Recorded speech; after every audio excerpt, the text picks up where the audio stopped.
When it comes time to take off the outer protective layer of plastic, you'll be tempted just to rip it off and leave all the little stringy things in place.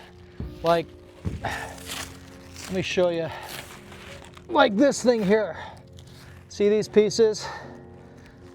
You don't want to leave those there, especially in windy areas, because what'll happen is the wind will just move them around for like a year before they fall off, and they'll just kind of mess with your UV protective layer.